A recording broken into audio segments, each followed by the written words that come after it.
어린 시절 낯선 땅에서 꿈을 키우다. 안녕하세요. 젠슨 황입니다. 오늘 여러분께 제 이야기를 들려드리고 싶어요. 시작은 1963년 2월 17일이었습니다. 대만의 타이난이라는 작은 도시에서요. 그때만 해도 저는 그저 평범한 아이였어요. 아버지는 화학 엔지니어, 어머니는 선생님이셨죠. 그런데 제 인생을 완전히 바꾼 순간이 있었어요. 9살 되던 해였습니다. 어느 저녁 부모님이 저를 식탁 앞에 앉히시더니 말씀하셨어요. 인스나, 우리 미국으로 가자. 미국? 그게 어디 있는 곳인지도 몰랐어요. 비행기로 얼마나 가야 하는지도. 다만 부모님의 눈빛이 달랐어요. 희망으로 가득 차 있었거든요. 그렇게 우리는 모든 걸 뒤로하고 떠났습니다. 첫 번째 정착지는 켄터키주 오네이다였어요. 인구 500명. 정말 작은 시골 마을이었죠. 옥수수밭과 콩밭만 끝없이 펼쳐져 있었고요. 가장 가까운 큰 도시까지는 차로 2시간이나 걸렸어요. 처음 그곳에 도착했을 때 기분이 어땠냐고요? 막막했어요. 공기는 맑았지만 모든 게 낯설었거든요. 사람들이 하는 말도 제가 배운 영어와는 달랐어요. 남부 억양이라는 걸 그때 처음 알았죠. 우리 집은 작고 낡았어요. 하지만 부모님은 여전히 희망에 차 있으셨어요. 아버지는 작은 화학 공장에서 일하기 시작하셨고 어머니는 동네 아이들에게 영어를 가르치셨죠. 학교에 다니기 시작한 첫날, 저는 충격을 받았어요. 반 아이들 중에서 이민자는 저 혼자였거든요. 나머지는 모두 할아버지 때부터 그 마을에서 살아온 농부 집 아이들이었어요. 그런데 정말 힘든 건 따로 있었어요. 학교 가는 길이었죠. 집에서 학교까지 가려면 깊은 계곡 위에 놓인 현수교를 건너야 했어요. 높고 좁고 바람만 불어도 심하게 흔들리는 다리였죠. 처음엔 그냥 무서운 다리일 뿐이었어요. 하지만 며칠 지나지 않아서 그 다리는 제게 악몽이 되었습니다.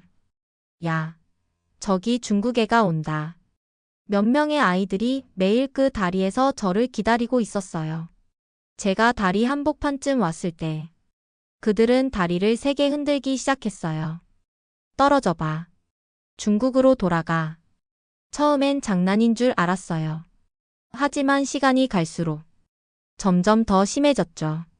저는 난간을 꽉 잡고 버텨야 했어요. 정말 떨어질 것 같아서 눈물이 났지만 그 아이들 앞에서만은 울고 싶지 않았어요. 왜 그랬을까요? 지금 생각해보니 그때부터 제 안에 뭔가 단단한 게 생기기 시작한 것 같아요. 교실에서도 마찬가지였어요. 점심시간이 되면 아이들은 저를 피했어요. 제가 어디 앉으면 다른 애들은 일어나서 다른 자리로 옮겨갔죠. 쟤는 이상한 음식 먹어. 쟤랑 같이 있으면 우리도 이상해져. 어머니가 싸주신 도시락은 분명 맛있었는데 그들에게는 이상하게 보였나 봐요. 햄버거와 감자튀김에 익숙한 아이들에게 말이에요. 체육 시간이 가장 힘들었어요. 팀을 나눌 때 저는 항상 맨 마지막에 남았어요. 아무도 저를 원하지 않았거든요. 그때 저는 스스로에게 물었어요. 정말 여기서 살 수 있을까? 정말 이 아이들과 친구가 될 수 있을까? 어느 날 밤이었어요. 더 이상 참을 수 없었죠. 집에 돌아와서 아버지께 모든 걸 털어놨어요. 아빠, 나는 왜 다른 애들과 달라야 해요? 왜 우리는 여기 와야 했어요? 아버지는 잠시 말없이 저를 바라보셨어요. 그러더니 조용히 말씀하셨죠. 인스나, 내가 지금 겪는 일들이 힘든 건 아빠도 안다. 하지만 기억해라. 다르다는 것은 틀렸다는 뜻이 아니야. 잠깐 멈추시더니 이어서 말씀하셨어요. 그것은 특별하다는 뜻이란다. 그날 밤 아버지는 저에게 많은 이야기를 해주셨어요. 우리 조상들이 어떻게 어려움을 극복해왔는지, 그리고 이민이라는 게 얼마나 용기 있는 결정인지 말이에요. 세상에는 두 종류의 사람이 있단다. 어려움을 피하려는 사람과 어려움을 기회로 만드는 사람. 너는 어떤 사람이 되고 싶니? 그 질문이 제 마음을 완전히 바꿔놓았어요. 그 이후로 달라졌어요. 다리를 건널 때도 더 이상 무서워하지 않았어요. 아이들이 다리를 흔들면 저는 오히려 더 꽉 잡고 버텼죠. 마음속으로 다짐했어요. 흔들어봐. 나는 절대 떨어지지 않을 거야. 정말 신기하게도 시간이 지나면서 아이들이 포기하기 시작했어요. 더 이상 저를 괴롭히는 게 재미없어졌나 봐요. 수업 시간에도 더 적극적으로 참여했어요. 수학 문제는 누구보다 빨리 풀었고, 과학 실험할 때는 호기심 가득한 눈으로 관찰했죠. 선생님들이 칭찬하기 시작했어요. 그제야 몇몇 아이들이 저에게 관심을 보이기 시작했어요. 제임스라는 아이가 먼저 다가왔어요. 너 수학 정말 잘하네. 나한테 좀 가르쳐 줄래? 그렇게 제 첫 번째 친구가 생겼어요. 제임스의 할아버지는 농부셨는데 어느 날 저를 농장에 초대해 주셨어요. 넓은 옥수수밭을 바라보며 할아버지가 말씀하셨어요. 젠슨, 이 옥수수들이 처음부터 여기 있었던 건 아니란다. 씨앗으로 시작해서 땅을 뚫고 나온 거지. 잠깐 멈추시더니 이어서 말씀하셨어요. 너도 마찬가지야. 지금은 씨앗이지만 언젠가는 큰 나무가 될 거야. 저는 큰 나무까지는 바라지도 않았고 상상도 해본 적 없는데 말이죠. 학교 도서관. 그곳은 제게 피난처 같은 곳이었어요. 점심시간이면 항상 그곳에서 시간을 보냈죠. 특히 과학책들에 푹 빠져 있었어요. 그런데 어느 날이었어요.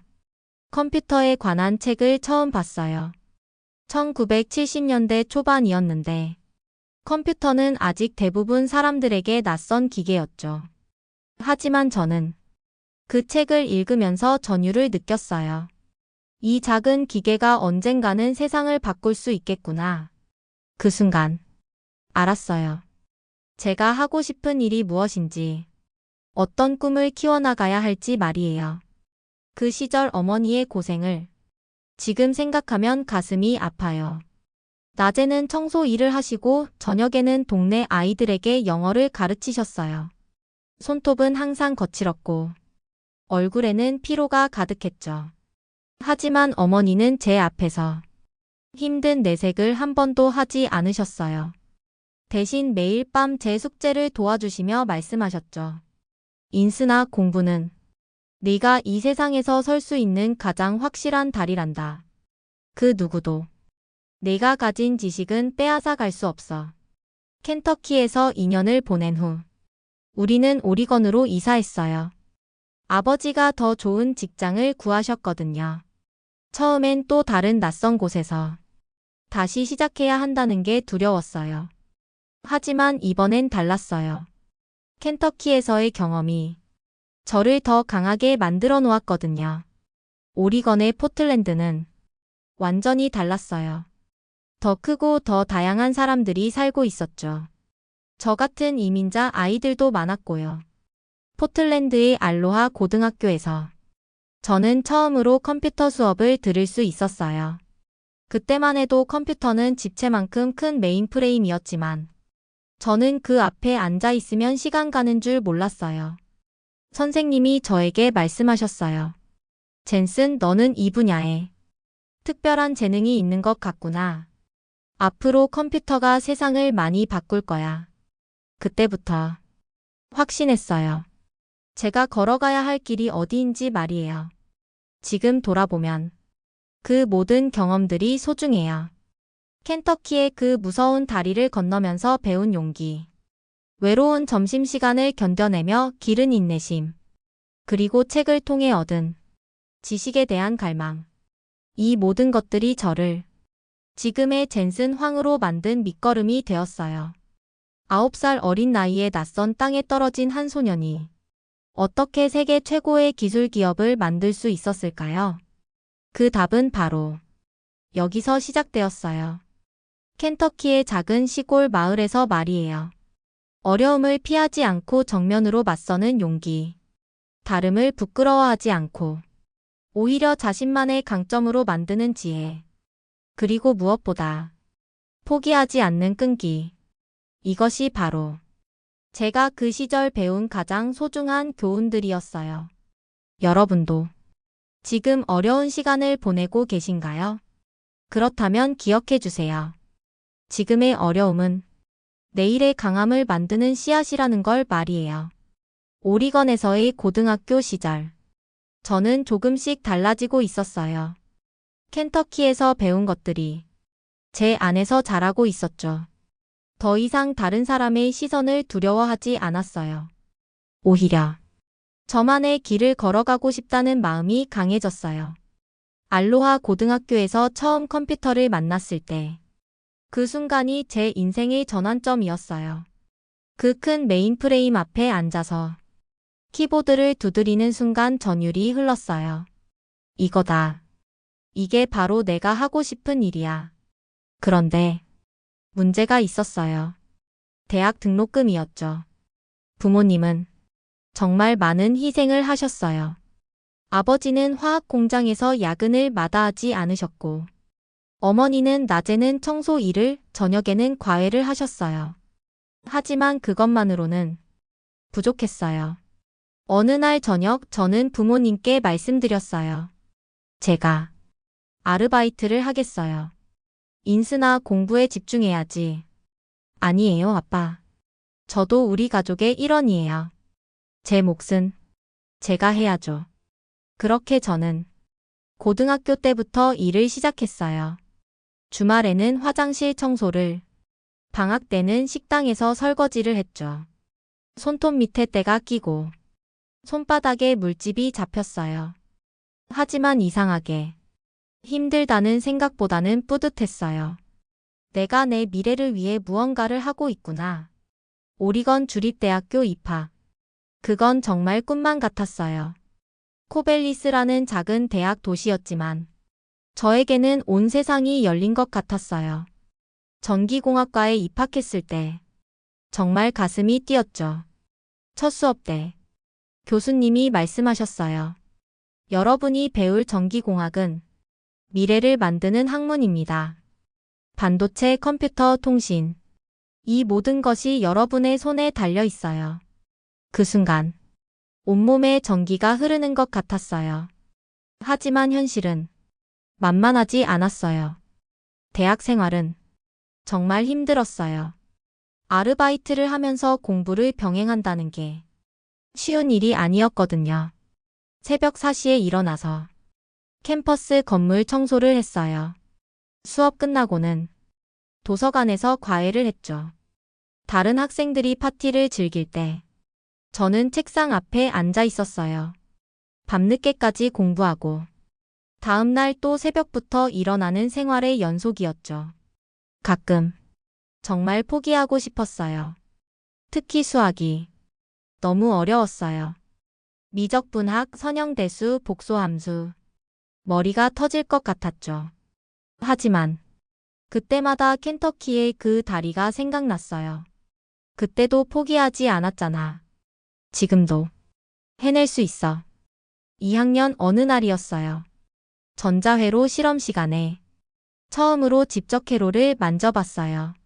손톱만한 작은 칩이었는데 그 안에 수천 개의 트랜지스터가 들어있다는 걸 알았을 때 정말 놀랐어요. 이렇게 작은 것이 어떻게 이런 복잡한 일을 할 수 있지? 호기심이 폭발했어요. 실험실에서 밤을 새우며 회로도를 그리고 또 그렸어요. 교수님도 놀라셨죠. 젠슨, 너는 정말 특별한 재능이 있는 것 같구나. 그 말이 저에게 큰 힘이 되었어요. 3학년이 되면서 저는 더욱 몰두했어요. 마이크로 프로세서 설계 수업을 들었는데 정말 흥미진진했어요. 작은 칩 하나로 복잡한 연산을 처리한다는 게 신기했거든요. 언젠가는 더 빠르고 더 똑똑한 칩을 만들어 보고 싶다. 그런 꿈이 생기기 시작했어요. 졸업 작품으로는 간단한 컴퓨터 그래픽 처리 장치를 만들었어요. 물론 지금의 GPU와는 비교할 수 없을 정도로 원시적이었지만요. 하지만 그때 처음 깨달았어요. 컴퓨터 그래픽. 이 분야의 미래가 있겠구나. 1984년 드디어 졸업했어요. 오리건 주립대학교에서 전기공학 학사 학위를 받았을 때 정말 감격스러웠어요. 부모님이 졸업식에 오셨을 때의 그 표정을 잊을 수가 없어요. 어머니는 눈물을 흘리셨죠. 인순아, 정말 자랑스럽다. 아버지도 말없이 제 어깨를 토닥여 주셨어요. 하지만 저는 여기서 멈추고 싶지 않았어요. 더 배우고 싶었거든요. 더 깊이, 더 넓게 공부하고 싶었어요. 스탠퍼드 대학교. 그곳은 꿈의 학교였어요. 실리콘밸리 한복판에 있는 세계 최고의 공과 대학이었죠. 입학 지원서를 쓸 때 떨렸어요. 과연 제가 그런 곳에 들어갈 수 있을까? 하지만 도전하지 않으면 기회는 없다고 생각했어요. 합격 통지서를 받았을 때 정말 믿을 수 없었어요. 내가 정말 스탠퍼드에 가는 거야? 스탠퍼드에서의 생활은 완전히 달랐어요. 세계 각국에서 온 뛰어난 학생들과 함께 공부한다는 게 정말 자극적이었어요. 교수님들도 각 분야의 최고 전문가들이었죠. 특히 반도체 설계 수업은 정말 흥미로웠어요. VLSI 설계라는 최첨단 기술을 배웠죠. 이런 기술로 미래의 컴퓨터를 만들 수 있겠구나. 매일이 새로운 발견의 연속이었어요. 하지만 여전히 경제적인 어려움은 있었어요. 스탠퍼드 등록금은 정말 비쌌거든요. 저는 연구조교로 일하며 생활비를 벌었어요. 교수님의 연구 프로젝트를 도우면서 실무 경험도 쌓을 수 있었죠. 밤늦게까지 연구실에서 시뮬레이션을 돌리고 데이터를 분석했어요. 힘들었지만 정말 값진 시간들이었어요. 그때 처음 알았어요. 연구라는 게 얼마나 흥미로운 일인지 말이에요. 석사과정 2년차. 저는 중요한 결정을 해야 했어요. 박사과정을 계속할 것인지 아니면 업계에 나가 실무를 익힐 것인지. 교수님들은 박사과정을 추천하셨어요. 젠슨, 너는 연구자로서 충분한 자질이 있어. 박사과정을 마치고 교수가 되는 것도 좋겠구나. 하지만 저는 다른 생각이었어요. 실무에서 진짜 기술을 배우고 싶었거든요. 연구실의 이론도 중요하지만 현실에서 사용되는 기술을 직접 만져보고 싶었어요. 그래서 1992년 스탠퍼드에서 전기공학 석사 학위를 받고 바로 취업을 결정했어요. 첫 직장은 LSI 로직이었어요. 반도체 설계 회사였죠. 제가 정말 하고 싶었던 일이었어요. 첫 출근 날 정말 설렜어요. 드디어 제가 진짜 엔지니어가 되는 거였죠. 하지만 현실은 생각보다 복잡했어요. 회사에는 이미 수많은 경험 많은 엔지니어들이 있었어요. 저는 그냥 신입사원일 뿐이었죠. 처음 맡은 일은 간단한 회로 검증 작업이었어요. 이런 걸 스탠퍼드에서 공부한 제가 해야 하나? 솔직히 조금 실망했어요. 하지만 시간이 지나면서 깨달았어요. 기초가 얼마나 중요한지 말이에요. 작은 회로 하나하나가 모여서 복잡한 시스템을 만드는 거였죠. 선배 엔지니어들을 유심히 관찰했어요. 그들이 어떻게 문제를 해결하는지, 어떤 식으로 접근하는지 말이에요. 특히 한 선배가 말씀하신 게 기억에 남아요. 젠슨 엔지니어링은 예술이야. 기술적 완벽함과 상업적 현실 사이에서 최적의 균형점을 찾는 거지. 그때 처음 알았어요. 기술만 좋다고 되는 게 아니라는 걸 말이에요. 1년 후 저는 AMD로 이직했어요. 더 큰 도전을 하고 싶었거든요. AMD는 인텔과 경쟁하는 마이크로 프로세서 회사였어요. 정말 치열한 경쟁이 벌어지는 곳이었죠. 거기서 마이크로 프로세서 디자이너로 일했어요. 정말 배울 게 많았어요. CPU의 아키텍처부터 성능 최적화까지 모든 걸 경험했죠. 하지만 일하면서 느낀 게 있었어요. 왜 그래픽 처리는 이렇게 느릴까? 당시 컴퓨터 그래픽은 정말 원시적이었어요. 간단한 2D 그래픽도 CPU가 처리하느라 느렸죠. 어느 날 동료와 이런 얘기를 했어요. 만약에 그래픽 처리만 전담하는 칩이 있다면 어떨까? 그래픽만? 그런 게 필요할까? 게임이 점점 인기를 끌고 있잖아. 3D 그래픽도 곧 나올 것 같고, 그때만 해도 대부분 사람들은 관심이 없었어요. 컴퓨터는 업무용이고, 게임은 그냥 장난감 정도로 생각했거든요. 하지만 저는 달랐어요.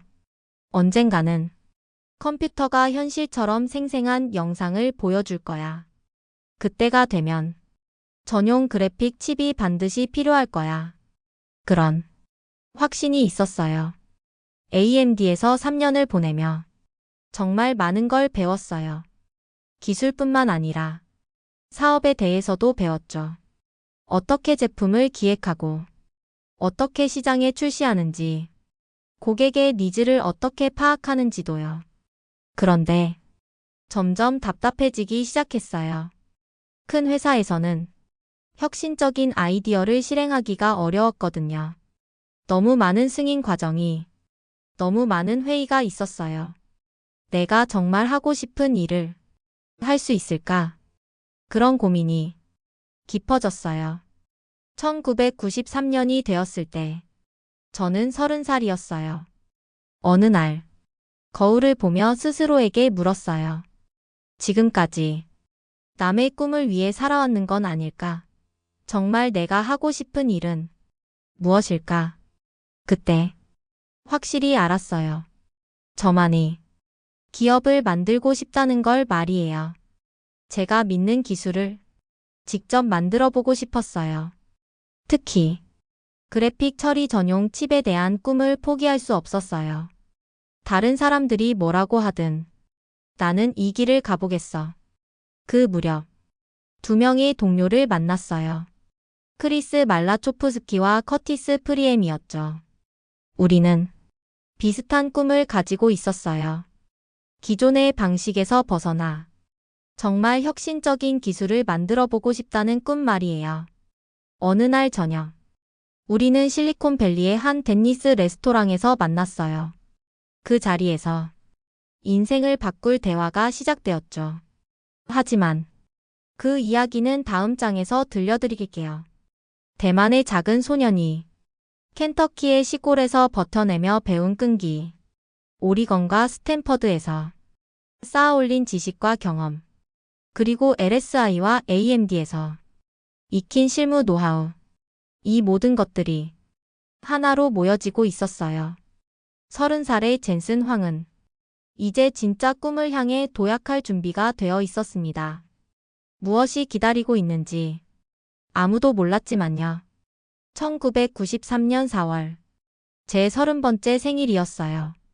그날 밤, 저는 거울을 보며 스스로에게 물었습니다. 지금까지 살아온 30년, 정말 내가 원했던 삶이었을까? AMD에서의 생활은 안정적이었어요.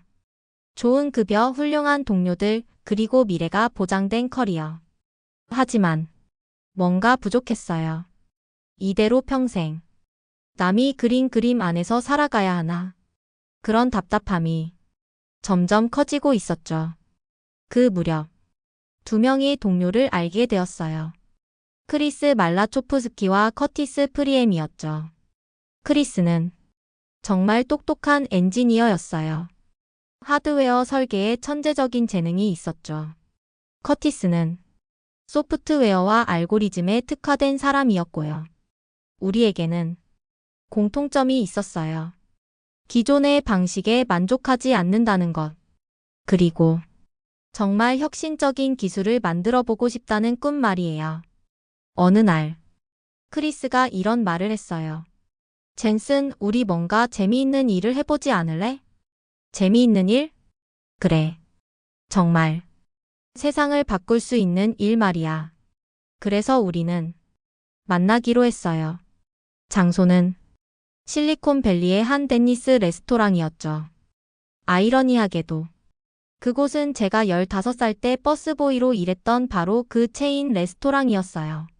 설거지하고 테이블 치우던 그곳에서 이제는 제 인생을 바꿀 대화를 나누게 된 거죠. 1993년 어느 저녁, 우리 세 명은 구석진 테이블에 앉았어요. 낡은 플라스틱 테이블, 형광등 불빛 아래서 말이에요. 자, 우리가 정말 하고 싶은 게 뭐지? 크리스가 먼저 입을 열었어요. 나는 컴퓨터 그래픽에 관심이 있어. 지금 그래픽 품질이 너무 형편없지 않아? 맞았어요. 당시 PC 그래픽은 정말 원시적이었거든요. CPU가 그래픽까지 처리하니까 당연히 느릴 수밖에 없지. 제가 말했어요. 그러면 그래픽만 전담하는 칩을 만들면 어떨까? 그 순간 우리 모두 조용해졌어요. 그래픽 전용 칩? 커티스가 되물었어요. 그런 게 정말 필요할까? 컴퓨터는 업무용인데. 아니야. 저는 확신했어요. 게임을 봐. 점점 인기를 끌고 있잖아. 그리고 언젠가는 컴퓨터로 영화 같은 영상을 볼 수 있게 될 거야. 냅킨을 꺼내서 간단한 그림을 그렸어요. CPU 하나.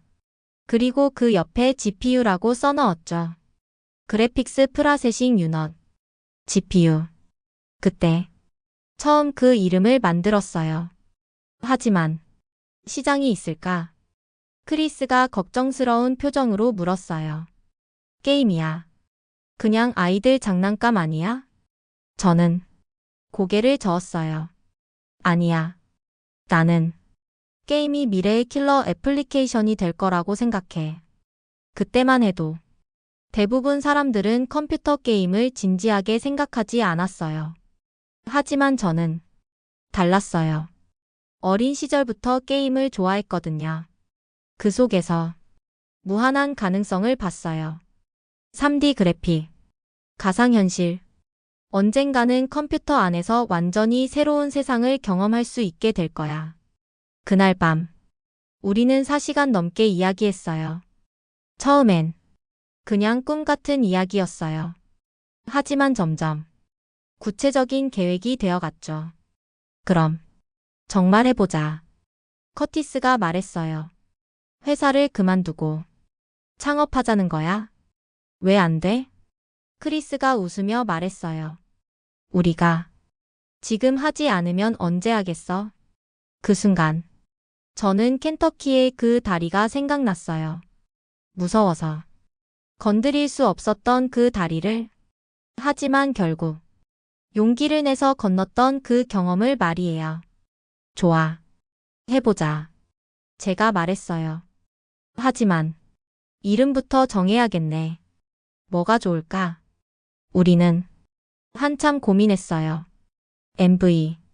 어때? 넥스트 버전? 아니면 라틴어로 MB. 시기 부러움이라는 뜻이지.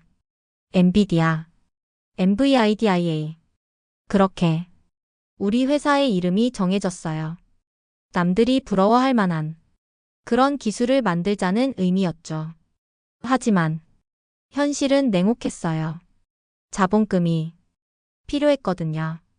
우리 세 명이 모든 저축을 털어봤어요. 고작 4만 달러였죠.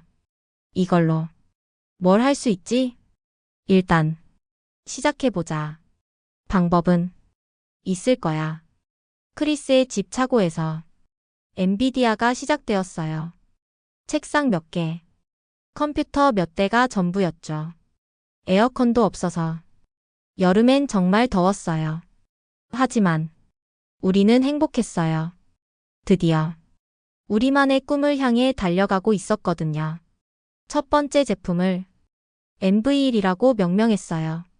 그래픽과 사운드, 게임 컨트롤러까지 모든 걸 하나의 칩에 넣었죠. 이거면 완벽하겠어.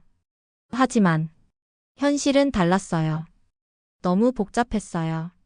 너무 많은 기능을 하나의 칩에 넣으려다 보니 성능도 떨어지고 가격도 비싸졌죠. 첫 번째 제품은 완전한 실패작이었어요. 1995년 우리는 거의 파산 직전까지 갔어요. 직원들 월급을 주지 못할 뻔했죠. 어느 날 저는 직원들을 모두 불러 모았어요. 여러분, 죄송합니다. 목이 메었어요. 우리가 실패하고 있는 것 같습니다. 하지만 포기하지 않겠습니다. 직원들이 조용히 저를 바라봤어요. 만약 여러분이 다른 곳으로 가고 싶으시면 이해하겠습니다. 하지만 저와 함께 끝까지 가실 분들은 함께 이 위기를 극복해 봅시다. 그때 기적 같은 일이 일어났어요. 일본의 세가에서 연락이 온 거예요. 버추어 파이터라는 3D 게임을 PC로 포팅하고 싶습니다. 도와주실 수 있나요? 500만 달러. 그들이 제시한 금액이었어요. 우리에게는 생명줄 같은 돈이었죠. 그 돈이 우리가 가진 전부였습니다. 지금도 세가에게 감사한 마음을 잊을 수 없어요. 그들의 이해와 관용이 우리를 6개월 더 살 수 있게 해준 거거든요. 그 시간 동안 우리는 완전히 다시 시작했어요. MV1의 실패에서 많은 걸 배웠거든요. 너무 많은 걸 한 번에 하려고 했구나. 이번엔 그래픽에만 집중하자. 두 번째 제품. MV3부터는 오직 그래픽 처리에만 집중했어요. 그리고 1997년 RIVA 128을 출시했죠. RIVA 128. 그것은 우리의 첫 번째 성공작이었어요. 3D 그래픽 성능이 획기적으로 개선되었거든요. 게이머들이 열광했어요. 와, 이런 그래픽이 가능해? 게임이 완전히 달라졌네. 드디어 시장이 우리를 알아봐 주기 시작한 거예요. 1999년 엔비디아가 나스닥에 상장되었어요. 덴니스 레스토랑에서 냅킨에 그린 그 그림이 현실이 된 거죠. 상장 첫날 주가가 폭등했어요. 하지만 저는 그보다 더 뿌듯한 게 있었어요. 우리가 정말 해냈구나. 그날 밤 저는 다시 그 덴니스 레스토랑을 찾았어요. 같은 자리, 같은 테이블에 앉았죠. 6년 전 3명의 청년이 꿈을 이야기했던 바로 그곳에서 말이에요. 웨이터가 물어봤어요. 주문하시겠어요? 커피 한 잔만 부탁해요. 그리고 조용히 생각했어요. 실패를 두려워하지 않았기에 가능했구나. MV1의 실패, 파산 위기, 수많은 밤샘 작업, 모든 게 소중한 경험이었어요. 만약 안전한 길만 걸었다면 지금의 엔비디아는 없었을 거예요. 켄터키의 그 다리에서 배운 교훈이 여전히 살아있었어요. 어려움을 피하지 말고 정면으로 맞서라. 그런데 이건 시작에 불과했어요. GPU라는 새로운 개념을 만들었지만 진짜 혁명은 아직 오지 않았거든요. 2000년대 우리는 또 다른 발견을 하게 됩니다. 게임용으로 만든 우리의 GPU가 완전히 다른 용도로도 사용될 수 있다는 걸 말이에요. 하지만 그 이야기는 다음 장에서 들려드릴게요. 덴니스 레스토랑이 그 구석 테이블, 지금은 1조 달러 기업을 만들어낸 자리라는 명판이 붙어 있어요. 하지만 정말 중요한 건 그게 아니에요. 3명이 평범한 엔지니어가 꿈을 포기하지 않았다는 것. 실패를 두려워하지 않고 도전했다는 것. 그리고 서로를 믿고 끝까지 함께했다는 것. 그것이 진짜 우리가 만들어낸 가치였어요. 여러분도 지금 어떤 꿈을 품고 계신가요? 누군가 그런 건 불가능해라고 말한다면 기억해 주세요. 1993년 데니스 레스토랑에서 GPU라는 꿈을 이야기했을 때도 모든 사람이 우리를 미쳤다고 생각했거든요. 하지만 지금은 어떤가요? 불가능해 보이는 꿈이 세상을 바꿀 수 있어요. 포기하지 마세요. 2000년 엔비디아는 이미 게임 그래픽 분야의 선두주자였어요. 지포스 시리즈가 게이머들 사이에서 인기를 끌고 있었죠. 우리가 꿈꿔왔던 3D 그래픽의 시대가 드디어 왔구나 싶었어요. 하지만 제 안에는 또 다른 호기심이 꿈틀거리고 있었어요. 이 GPU라는 게 게임에만 쓰일까? 어느 날 스탠퍼드 대학의 한 교수님이 저에게 연락을 해오셨어요. 젠슨, 우리가 당신들의 GPU로 재미있는 실험을 해봤는데요. 어떤 실험이죠? 날씨 예측 시뮬레이션을 GPU로 돌려봤어요. 결과가 정말 놀라워요. 호기심이 폭발했어요.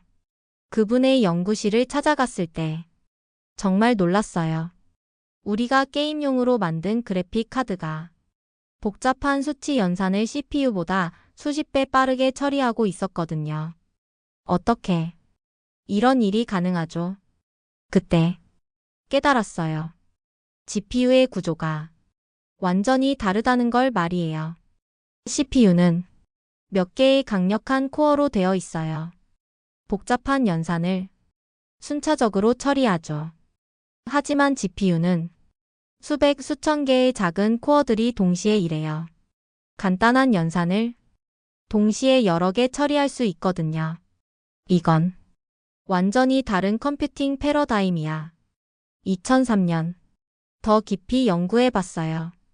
과학자들이 우리 GPU를 어떻게 사용하고 있는지 말이에요.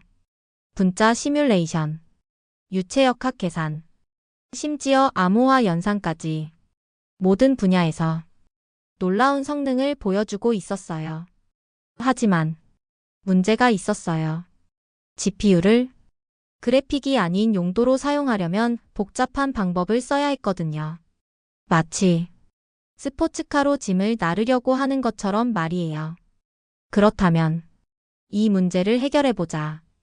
2004년 저는 개발팀에게 말했어요. GPU를 누구나 쉽게 범용 컴퓨팅에 쓸 수 있게 만들어보자. 하지만 회장님, 우리는 그래픽 회사인데요. 맞아.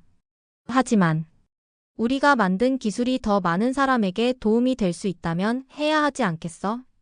2년간의 치열한 개발이 시작되었어요.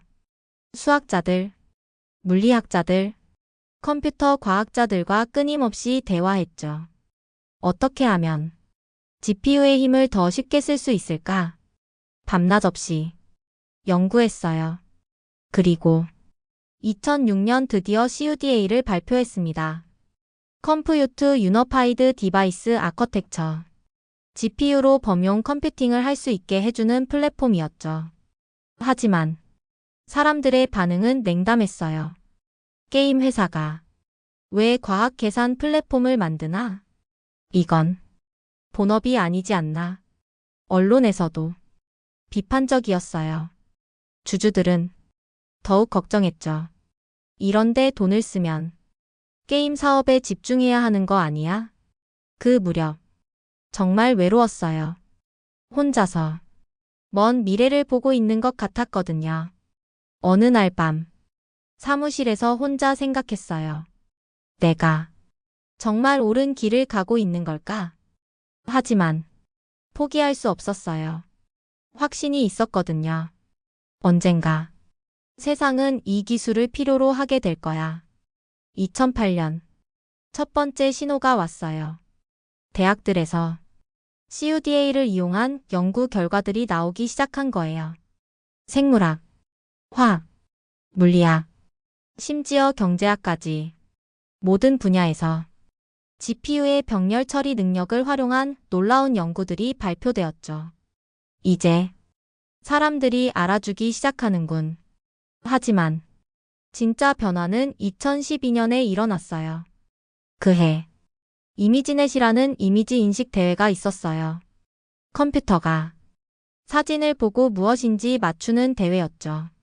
그런데 토론토 대학의 한 팀이 우리 GPU로 훈련시킨 알고리즘으로 참가했어요.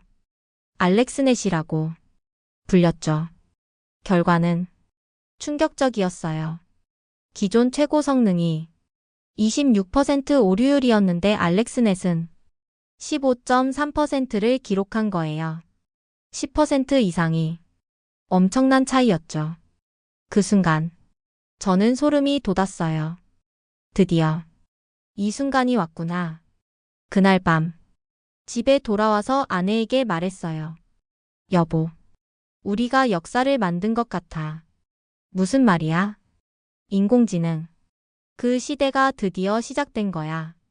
그리고 우리가 그 중심에 있어. 알렉스넷의 성공 이후 모든 게 바뀌었어요. 구글, 페이스북, 마이크로소프트, 모든 기술 회사들이 우리를 찾기 시작했어요. GPU로 인공지능을 훈련시키고 싶습니다. 딥러닝. 이거 정말 대단하네요.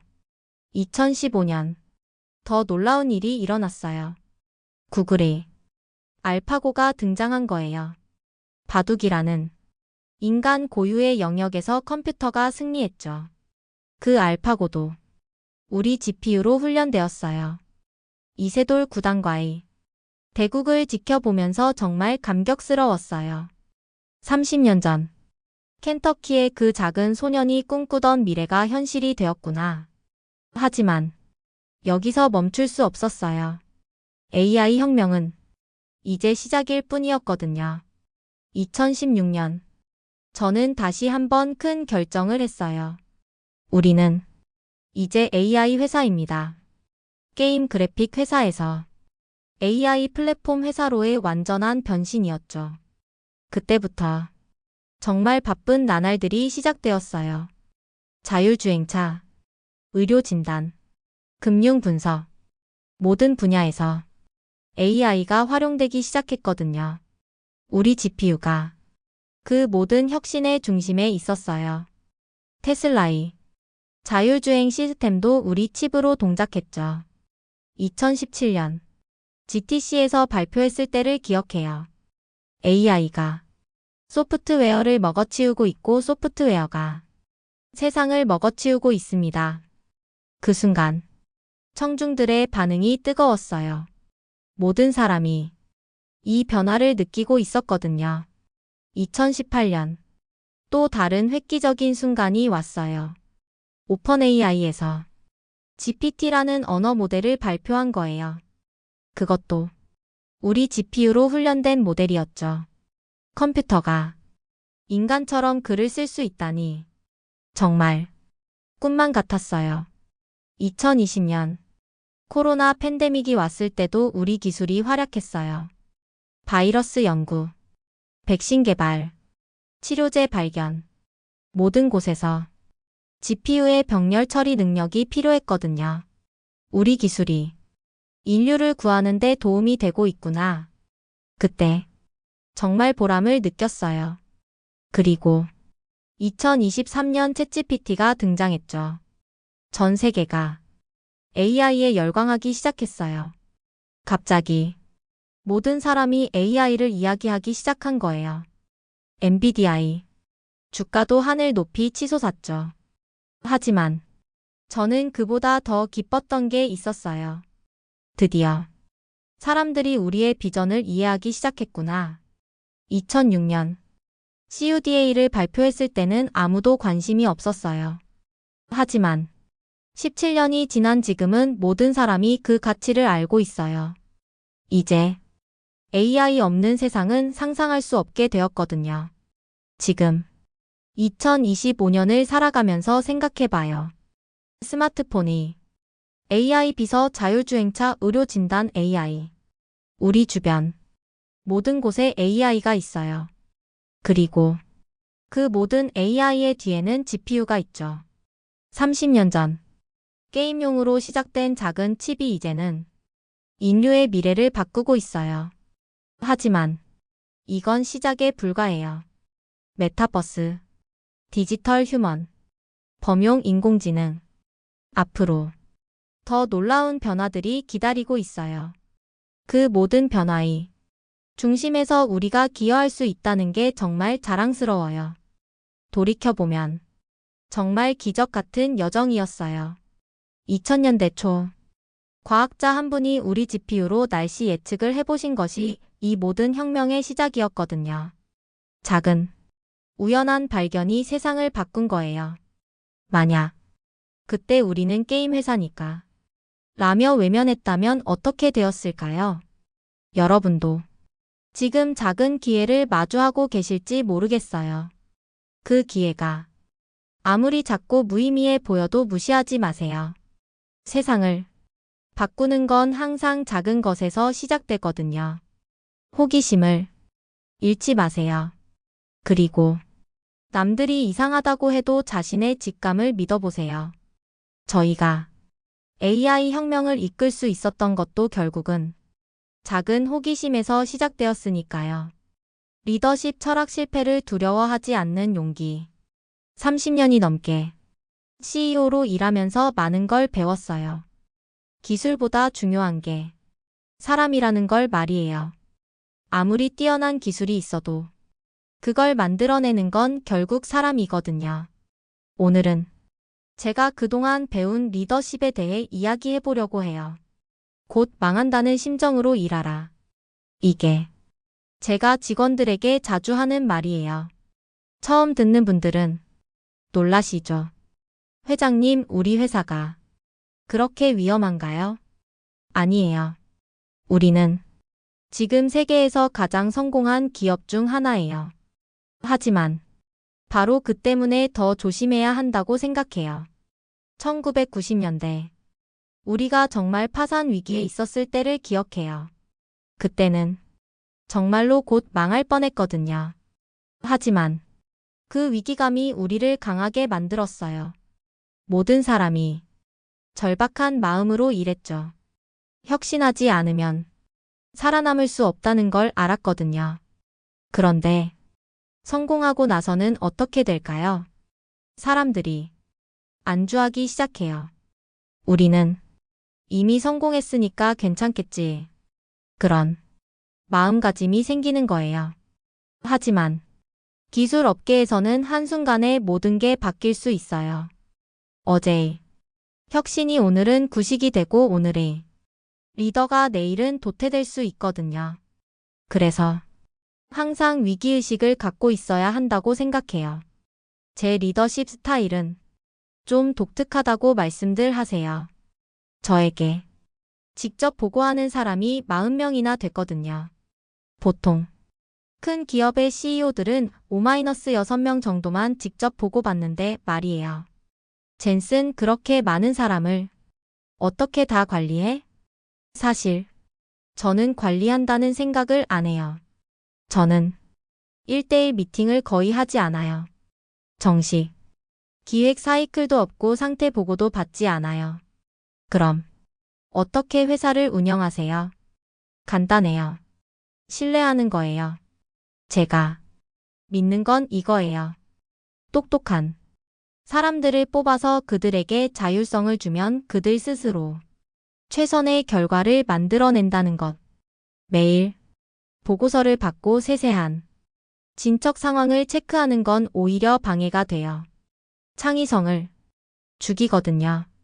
대신 저는 이런 걸 중요하게 생각해요.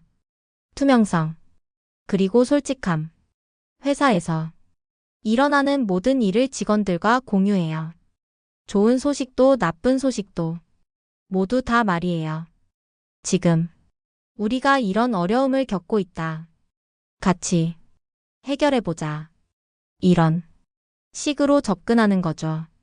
어떤 사람들은 묻더라고요. 실수를 하면 어떻게 하나요? 저는 이렇게 대답해요. 실수를 두려워하지 마세요. 대신 같은 실수를 2번 하지는 마세요. 실패는 배움의 기회예요. 2000년대 초 우리가 CUDA를 개발할 때를 기억해요. 많은 직원들이 반대했어요. 이건 우리 본업이 아니에요. 게임 그래픽에 집중해야 하지 않을까요? 하지만 저는 믿었어요. 이 기술이 미래에 꼭 필요할 거라고 말이에요. 그때 저는 팀에게 이렇게 말했어요. 여러분이 의견을 모두 들었어요. 하지만 때로는 리더가 외로운 결정을 내려야 할 때가 있어요. 만약 제가 틀렸다면 그 책임은 제가 질게요. 하지만 만약 제가 옳다면 우리는 역사를 바꾸는 거예요. 그리고 17년이 지난 지금 어떻게 되었나요?